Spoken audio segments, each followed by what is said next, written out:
Muito obrigado. Doutor, o Presidente, um esclarecimento preliminar antes de desenvolver um conjunto de perguntas. O Doutor é a pessoa certa para me responder sobre as questões de crédito do BPN.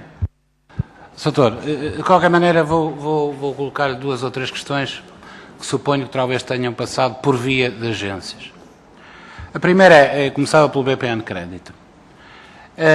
O senhor diz que é uma instituição, uma entidade vendável, se for reestruturada. Muito bem, que está até em processo de venda.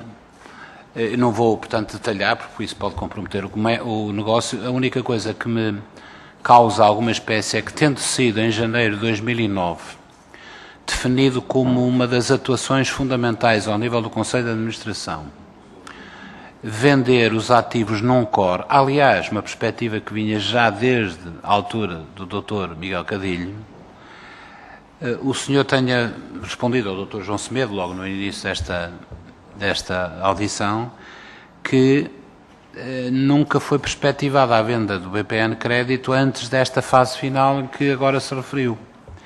Eu gostava de perceber porque é que isso sucedeu e, sobretudo, porque é que a razão que o senhor invoca é de que os mercados poderiam não estar muito atrativos à venda. Ora, certamente que em 2009 estariam mais propensos à compra do que em 2012 hoje. E, portanto, eu gostava que abordasse este tema. Depois, gostava de saber se o senhor nos pode prestar alguma informação sobre créditos concedidos novos. E, portanto, suponho não se tratar de reestruturação de créditos, porque reestruturação de créditos nós sabemos que muitas vezes são feitos para manter o cliente e manter a perspectiva de pagamento, mesmo com prejuízo e com integração de incumprimentos.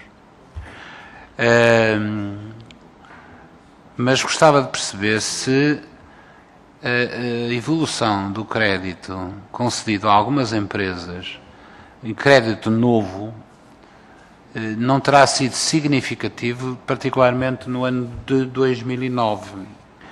Isto é, se grandes grupos da distribuição e algumas empresas públicas não terão tido o crédito novo por parte do BPN, admito que por via das agências, porque suponho que o Sr. Jorge Pessoa terá mesmo participado na informação positiva da concessão destes créditos.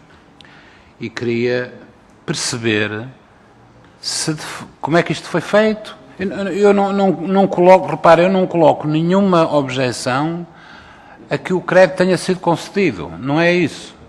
Apenas eu queria ter a noção de qual era, se houve ou não houve, por parte do BPN, agora o BPN em termos gerais, uma evolução positiva na concessão de novo crédito, e de novo crédito de uma forma significativa, e a empresas relevantes, quer do setor privado, quer do setor público. E qual foi a sua participação nesta matéria? Depois, gostava de perceber, relativamente àquilo que é as famosas viaturas em contratos ALD, de facto, quantos casos houve em que houve uma distribuição, uma venda a diretores ou administradores de automóveis cujo contrato no banco era de aluguer de longa duração, para além do seu, que é público. Suponho que o contrato de longa duração era de uma viatura topo de gama, com a contrato de aluguer de longa duração que no BPN era de 4 anos, o que significa que ao fim de 4 anos um veículo de 75 mil euros foi vendido com o valor residual de 2.975 euros. Mas eu queria saber, para além do seu, quantos casos houve. E queria que o senhor voltasse a confirmar aquilo que já adiantou ao deputado João Almeida. Isto é, se a partir de uma determinada altura, e por que razão, é que para além de uma acordo individual com o Departamento de Recursos Humanos, o Conselho de Administração decidiu assumir as decisões destes pedidos. E por que razão é que, a partir desse momento, é que todos os pedidos, todas as propostas, foram rejeitadas pelo Conselho de Administração, isto é, por Vossa Excelência também. Há de convir que um observador externo causa sempre alguma perplexidade o facto de uma mesma pessoa, até a uma determinada altura, estar na linha da frente, e na linha da frente era constituída, segundo julgo, por muito poucas pessoas, da possibilidade de adquirir carros nestas condições. E, a partir de um determinado momento, está na linha da frente daqueles que dizem que não a que outros possam, eventualmente, adquirir pela mesma forma. E, portanto, gostava que o senhor comentasse isto. E, Sr. Doutor, eu queria que o senhor comentasse como administrador e não como diretor comercial o seguinte. Nós estamos perante um conjunto de custos já reconhecidos em déficit do processo de nacionalização e de gestão e de venda, até o momento da venda, um reconhecimento público de que há um prejuízo assumido de 2.800 e qualquer coisa milhões de euros. Acho que são 2.848 milhões de euros, mas números redondos. 2.800.000. Dos quais 1.800 milhões resultam de processos de imparidades reconhecidos até ao processo de nacionalização, eu diria até ao processo de finalização da avaliação pela Deloitte que ocorreu no início de 2009, mais ou menos. Janeiro, fevereiro, março de 2009. Até aí há um reconhecimento de 1.800 milhões. Depois disso, há 600 milhões que resultam da recapitalização de uma opção política tomada nos últimos tempos, isto é, depois da chamada nacionalização, pelo acionista, contrariando uma perspectiva que tinha sido proposta em janeiro de 2009 pela Roland Berger, quando propôs, enfim, várias alternativas para o futuro do BPN. Eu recordo-me, e é importante recordar, que nesse estudo inicial se propunha a venda, mas se propunha a venda sem que a recapitalização fosse onerável ao Estado.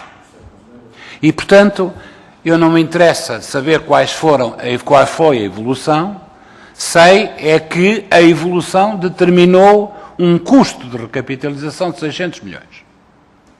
E para vender o BPN foi preciso que o Estado tivesse entrado com 600 milhões. Não era essa a perspectiva inicial. Portanto, eu posso dizer que estes 600 milhões são introduzidas em função de uma opção política posterior à nacionalização.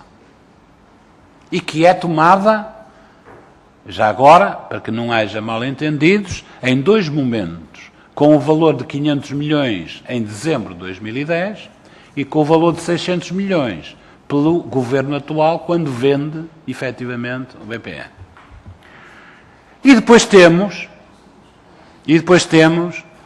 uma diferença de 400 milhões. Doutora, isto é, dos 2.800 milhões, que são os custos base até este momento, temos 1.800 milhões de imparidades definidas pelo passado, e 1.000 milhões definidas após a nacionalização. Isto é, 600 milhões de recapitalização e 400 milhões de prejuízos resultantes do processo destes últimos 3 anos. Isto é, estes 400 milhões, grosso modo, é um bocadinho mais, é verdade, não têm nada a ver com o período anterior à nacionalização.